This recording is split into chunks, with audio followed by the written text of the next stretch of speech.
going on, YouTube? Culturedog Sam Hatch back here with another video, another Blu-ray review, and we're going to steer clear of horror for a hot minute, get into Shout Factory's Shout Select series. And this is Shout Select number 8. They've been dropping some crazy killer catalog titles, stuff like The Adventures of Buckaroo Banzai, and this likewise is another 80s classic. It's a flick that I didn't see in theaters, but I caught on cable and fell in love with and was psyched to get on Blu-ray, and that is Billy Friedkin's To Live and Die in L.A.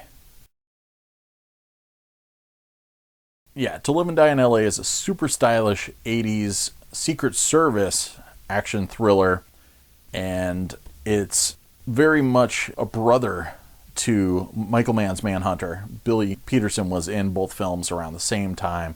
They were really like kindred spirits. And in this film, William Peterson plays Richard Chance, who is a Secret Service agent after a counterfeiter named Rick Masters, played by Willem Dafoe. And Willem Dafoe is totally in that, like chewing up the scenery, crazed grin, manic state in this film. But also he's got a cooler kind of inner samurai kind of vibe going on too. Which I appreciated. But anyways, it's largely about the struggle of those two characters. But it's inspired by a real-life Secret Service agent named Gerald Petrovich, who was writing a book, a kind of tell-all expose, and William Friedkin was just obsessed with it, and obsessed with all the kind of duties that entailed. And it's interesting because as Americans, regular citizens don't often think of the Secret Service outside of guys in suits protecting presidents and protecting politicians. And nobody really ever thinks about the fact that it was, originally designed as a response to counterfeiting. And, so this is a film about Secret Service agents going against counterfeiters. And that's something you would think regular FBI agents would do, or something to that effect. So there is an opening scene that was kind of concocted afterwards to help guide the audience, hold their hand from the world of what they know, or what they think they know, into what the reality is.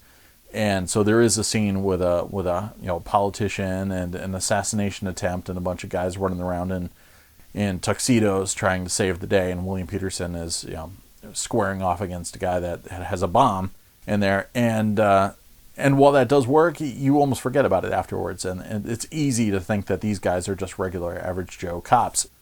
William Peterson has this one partner who's also his mentor, and he runs afoul of Rick Masters. He starts snooping around where he shouldn't, and that sends Richard Chance off onto this maddening kind of mission of revenge and despair and mania. And so he quickly becomes teamed up with John Vukovich, a cop played by John Pankow, and reluctantly, of course, he doesn't want to work with anybody else. He just wants to kill Rick Masters. So much like Heat, much like a lot of Michael Mann stuff, it's about these two characters on both sides of the law that are much alike and have more in common with one another than they do disparate elements.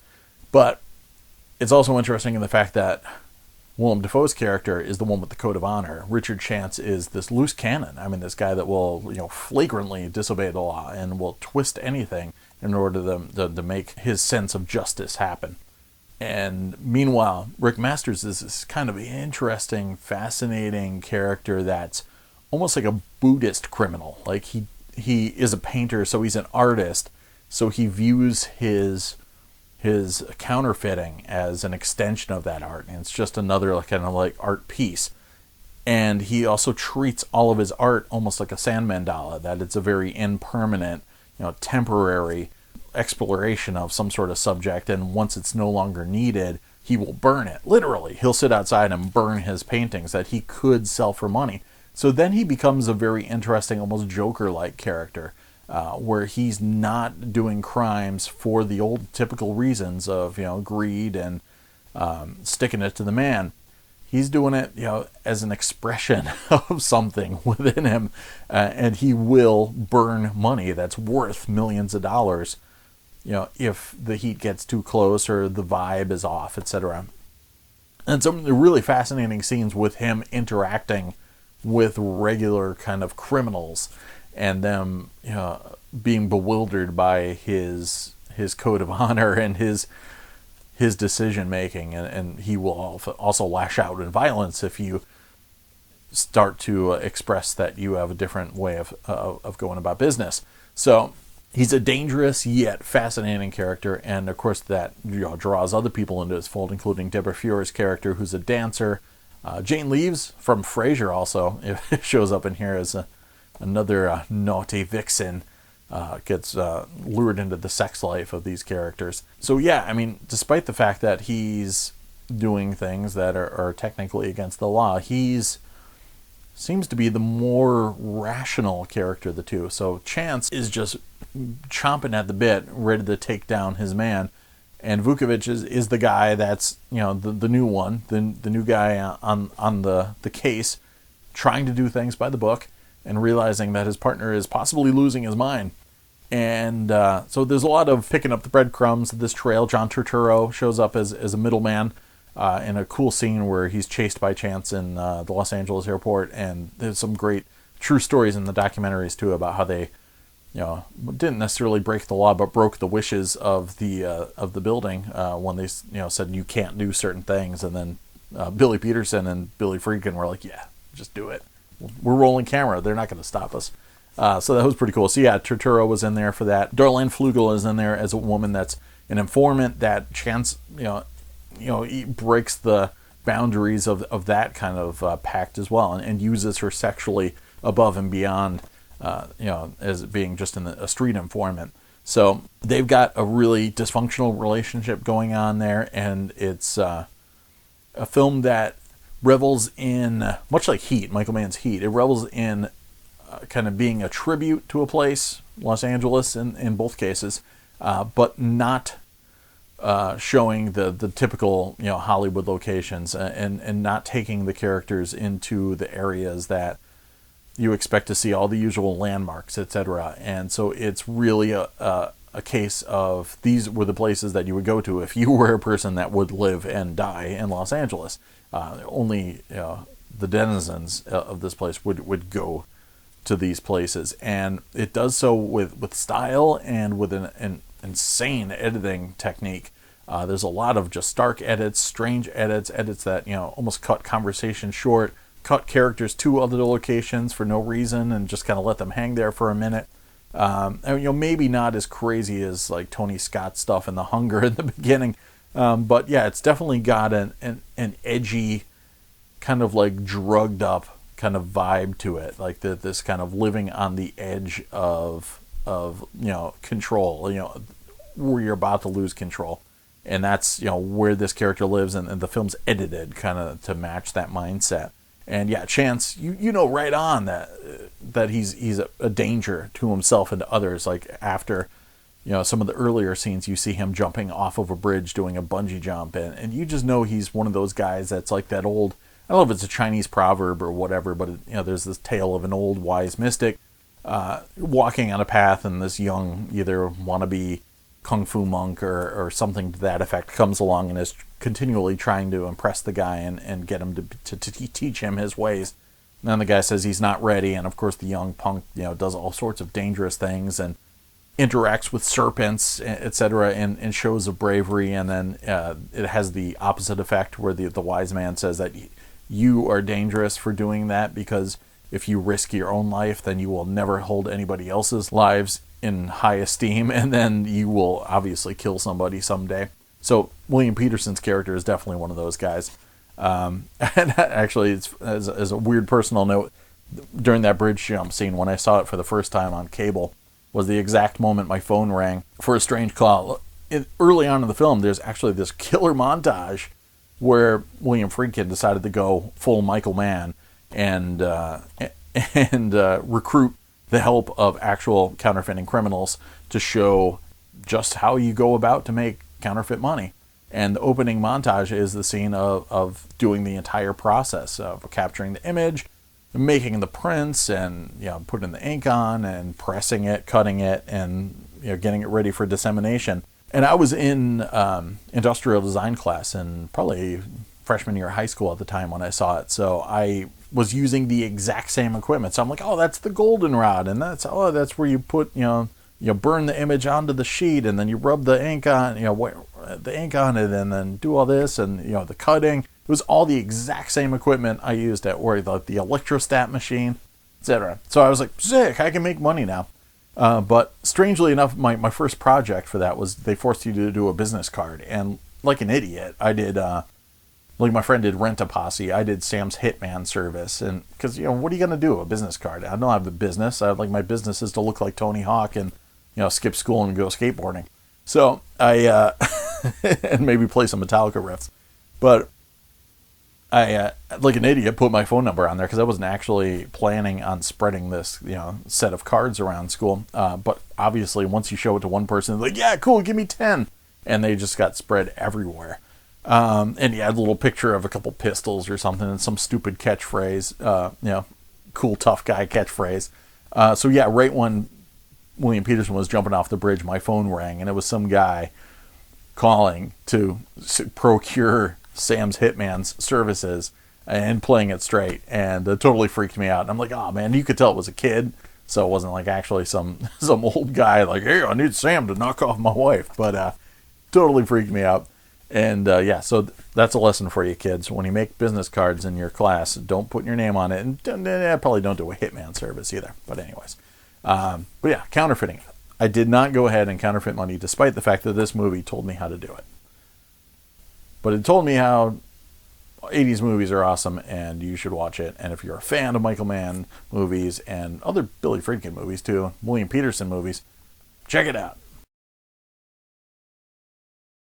So I haven't seen the DVD, which looked pretty good. I was super psyched to get it on Blu-ray and step up a little bit. And man, yeah, the transfer in this thing is amazing. It's a new high-def transfer from the negative, scanned at 4K, supervised by William Friedkin. And just the colors right off the bat, they just fly off the screen. The greens of the logo, those kind of gradated, ruddy orange, dusk scenes, reminded me of some of the stuff in Dead End Drive-In, the mix of neon and sunset, right off the bat, make a strong impression. And whereas a lot of stuff is just in kind of gritty urban environments, there's still plenty of artwork and super stylized scenes that are rich with color. And yeah, love the way the thing looked. It looked like I was watching a print. I was, Billy Friedkin rolled up at my house with a bunch of film cans under his shoulder in 1985, and it's like, come on, man, let's watch my new flick. And it was one of those, great Blu-ray experiences. 1.85 to 1, so it's not Panavision or anything like that, but it's got a great look to it, and this thing looks amazing on Blu-ray.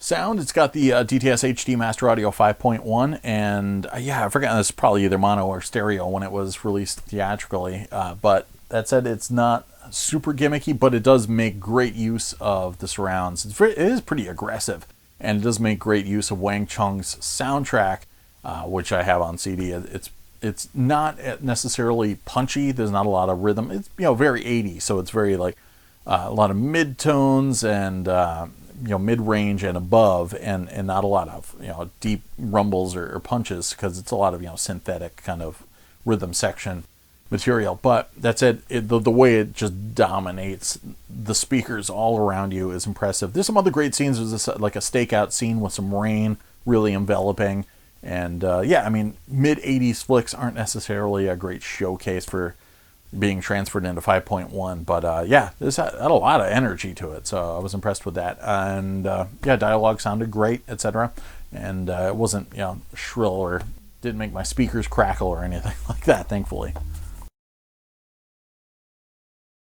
Special features are way cool. I mean, I had the original 2003 MGM Special Edition DVD, and this thing alone had a lot of great stuff, but all that is ported over on the other one, including the deleted ending scene, the alternate ending where they tried to make the film into like a Hollywood, all right, man, these guys are ready to go out for another adventure, instead of the kind of nihilistic, like, misanthropic ending of the original. And it just seems like it was just shot as a way to mollify studio executives and say, all right, we're going to make the happy one. Oh, that didn't work. Too bad. Let's go with the original ending.